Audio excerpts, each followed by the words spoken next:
Do you ever see something that looks so incredible that you can't wait to see more, only to find out that it's just a pretty picture and nothing else? This is something I think happens a lot, especially in the world of business. From business coaches to web designers and marketing experts and just about everything else. There is a lot of good enough out there. But does that mean that we should be striving for good enough? Personally, I think not. Welcome to the Solo Grind, where the coffee is strong and there is a pup by my side.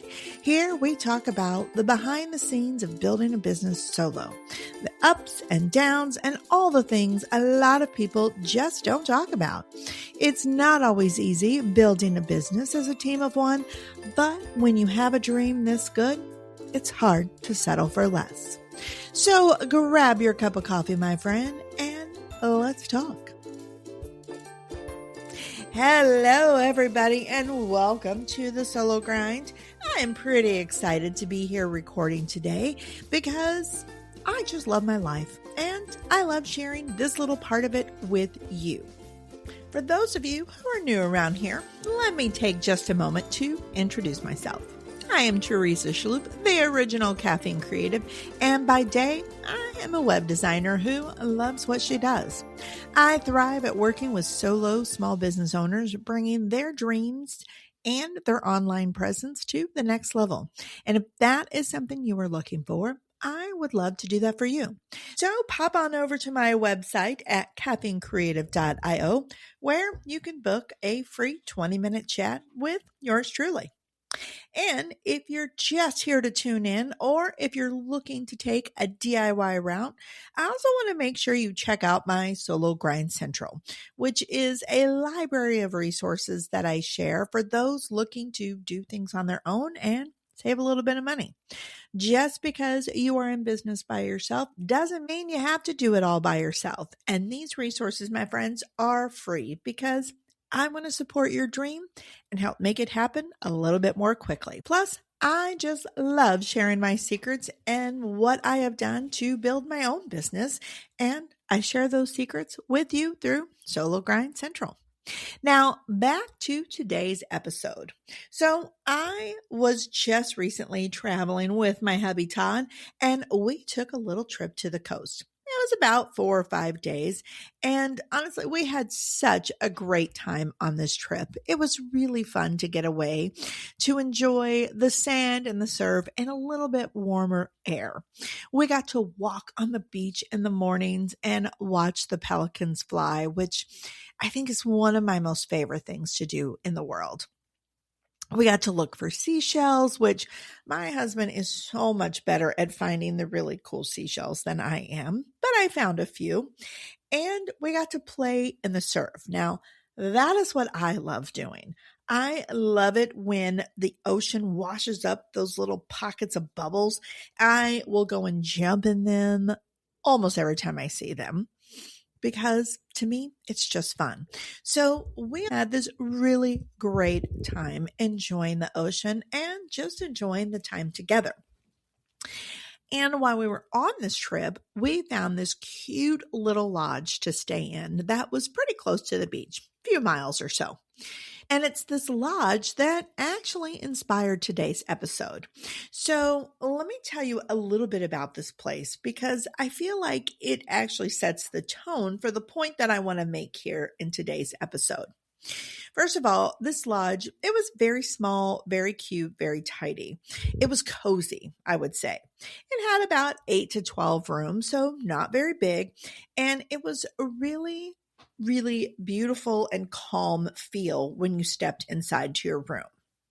The outside wasn't anything super spectacular, but it was attractive enough and had seating areas where you could relax and just sit outside, a fire pit area, lots of things to make it comfortable.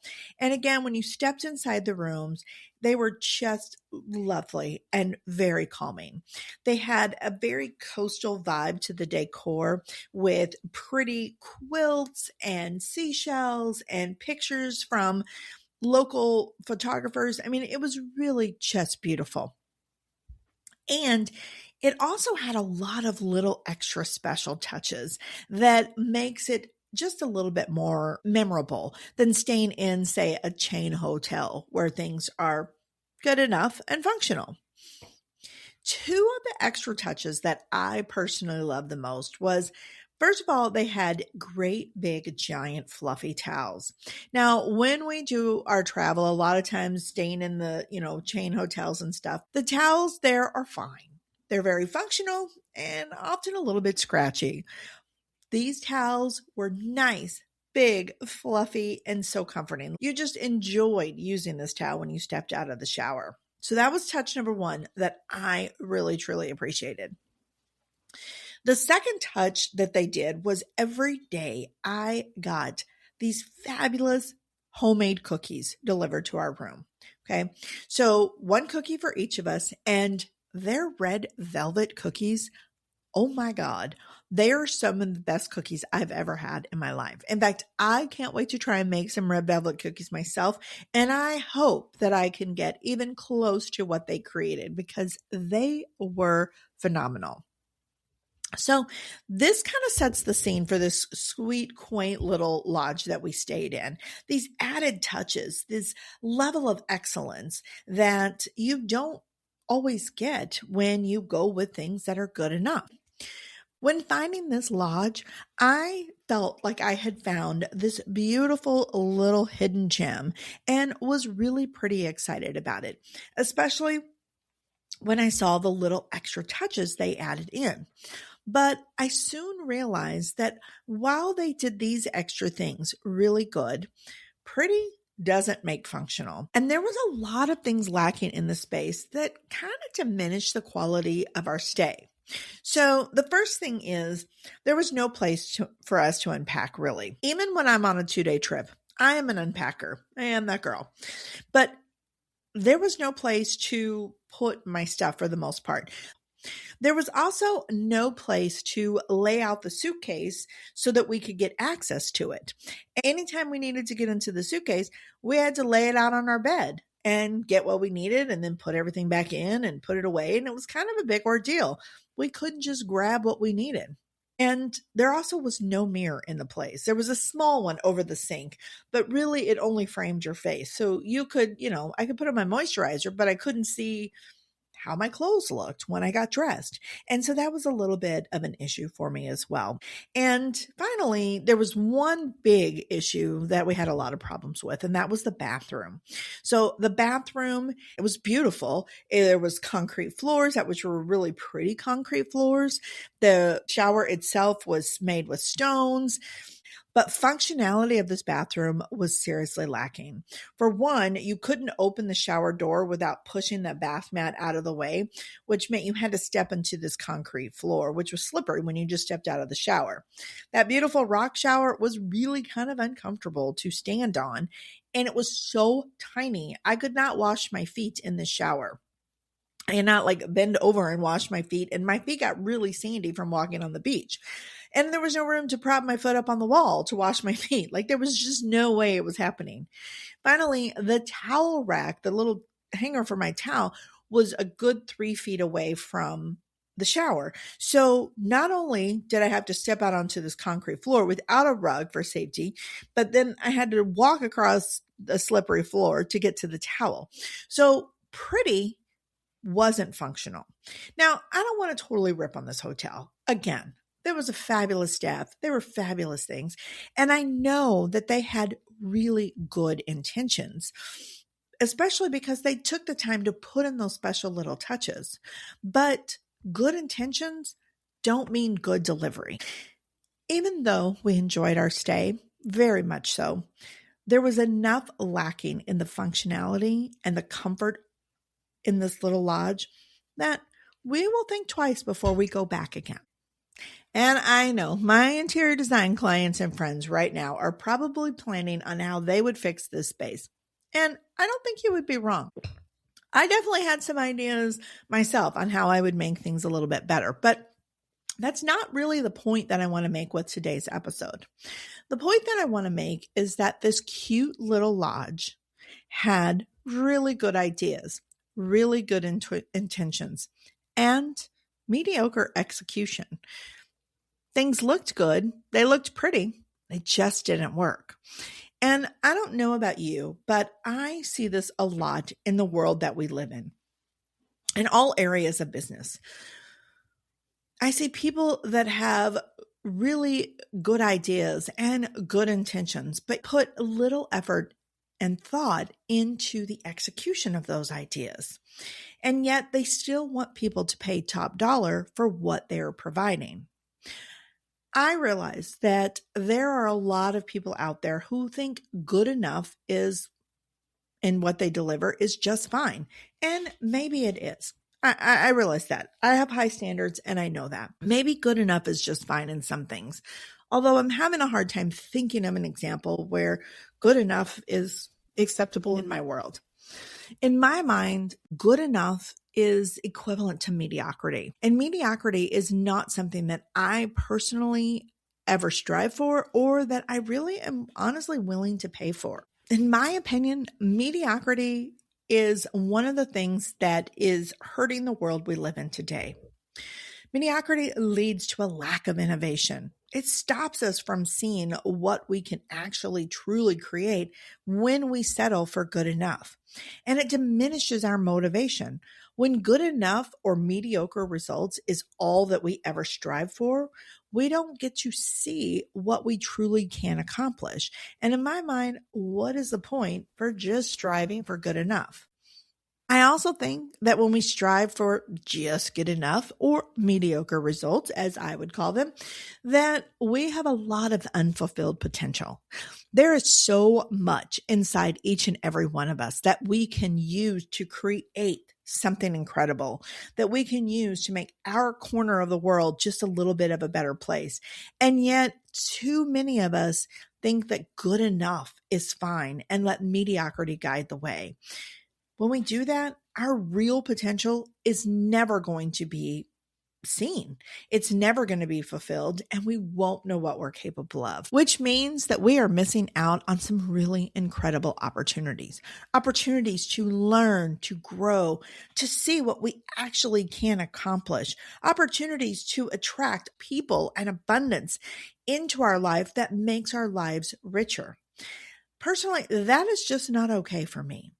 I also think that when we accept good enough, when we accept mediocrity, and that is what we deliver as a business owner, we hurt the people who have trusted us enough to invest their money in us. I don't know about you, but when I purchase something, I don't want it to just be okay. I want it to be good. I want it to be great. I want to get my money's worth. And honestly, I'm always hoping for incredible.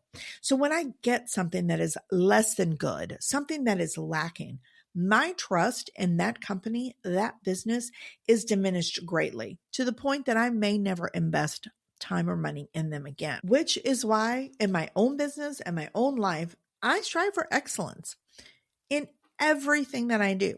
I strive for excellence because I think there's already enough just good enough and mediocrity in our world. And I personally want something better. Now, I will admit that it isn't always easy to be that person who insists on more, who pushes for more, who strives for more, who wants to have more in everything that they do. In fact, honestly, it's created some animosity with people that I've interacted with in my life. In fact, years ago, I actually had a boss pull me aside in a performance review and coach me to be less than what I was. She wanted me to try less, to accomplish less, and to do less on a daily basis. Okay. The reason behind this is that when I tried hard and exceeded expectations or even just met expectations, I was making some of my other coworkers feel bad about themselves. Now, personally, I don't know how my accomplishments were a reflection of their talents or their abilities. And personally, I didn't see an issue with most of my coworkers. They were great people, and I really appreciated what they contributed to the whole. So I didn't understand what this person what this boss was encouraging me to do, to be less. I still doesn't make any sense to me. And it's one of the reasons why I left that job behind, because to me, that standard of mediocrity is just not good enough. And I would say, especially as a business owner, especially as a solo business owner, I don't think we can afford to accept just good enough in our lives and in our world. I think we have to strive for more. And as Henry Ford said, mediocrity is the worst enemy of prosperity. So for just a moment, I want you to think about your own delivery and how you show up. Are you showing up with excellence? Or are you striving for good enough? Now, there have definitely been times in my life when I have strived for good enough because I was trying to do too much at once. So maybe we need to do less. Maybe we need to specialize. Maybe we need to slow down and just make sure what we do is done with excellence. Because this, my friends, this is how we stand out in business. This is how we build a solid brand reputation. This is how we get referrals from our happy clients and how we grow our business into that profitable business that supports us and supports us for years to come. I would also say that when you are looking at hiring somebody, are you looking for excellence? Or are you looking for the miracle? I recently signed up for a course at the end of the last year, and I was looking for something of excellence. And that is not what I got. This course had a lot of, how do I want to say it? She didn't practice what she preached. She taught a method that she didn't even use. So how do we know that it's good and that it's proven? And she actually taught something that was very difficult for the target audience she is speaking to keep up with. Like, in a perfect world, when we have nothing but time and no distractions within our day, we could keep up with the momentum that she was demanding we do to build our business. But that's not our world. And so again, when we're looking at hiring a business coach, a web designer, an interior designer, whatever it is we're looking to hire, are you looking for somebody who delivers excellence? Or are you okay with just good enough? If you are, that's okay. I'm not going to diminish anybody for that. Again, for some people, that is just fine. And I don't think there's a problem with that. But I do think that the more we accept mediocrity in our lives, the more that we say good enough is the best we can hope for, the less amazing that we see, the less excellence will we see in our world, the less incredible will we see. That's when we start to lose the magic of entrepreneurship.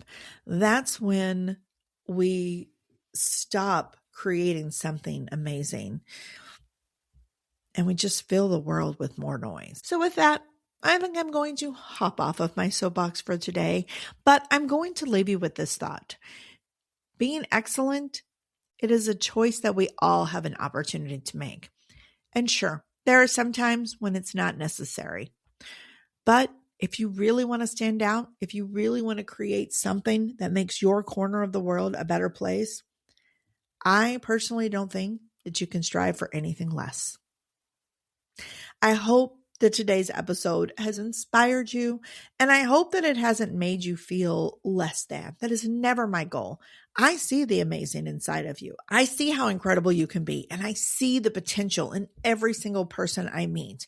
And one of my greatest sadnesses in the world is to meet somebody who doesn't see their own potential. So if you need help seeing your own potential, seeing what you actually can accomplish, seeing how amazing you can be, hop on my calendar. Let's have a conversation, because I know you have something amazing to put into this world, and I personally would love to see it.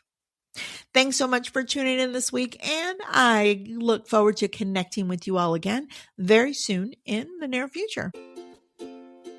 Thanks for tuning in to The Solo Grind. If you found this episode to be helpful, inspirational, or just plain interesting, please take a moment to rate, review, and subscribe. The more you engage with my podcast, the more others like you can find it to hear things for themselves. And thank you again for tuning in to this week's conversation. I love spending this time with you. And if you'd like to continue that conversation off the podcast app, please head on over to my website at caffeinecreative.io, where you can book a 20-minute chat with me, or email me at theperfectblend@caffeinecreative.io. I would love to hear from you.